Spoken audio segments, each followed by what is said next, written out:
মোটামুটি ধরেন সে খেত খোলা আর করা যাবো না এখন।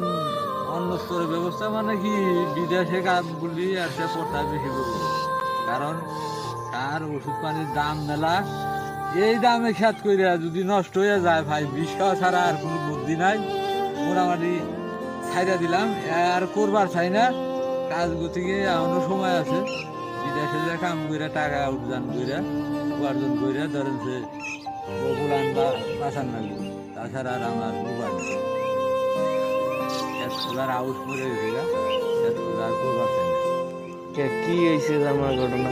দেন না কিরকম অবস্থা, এরকম তার করে মানুষ রাখবো, কত টাকা খরচ হয়ে গেল। কি হয়েছেটা কি টালে হয়েছেটা কি তোমার? কারণ কথাটা মানে এরকম যদি অন্যায় হয়ে যায়, আমি আর কি পারবো অন্যায়? না মাইসের গরুটা, মানে আমার চালান শেষ। আর থেকে আমি আর করবার চাই না এখন।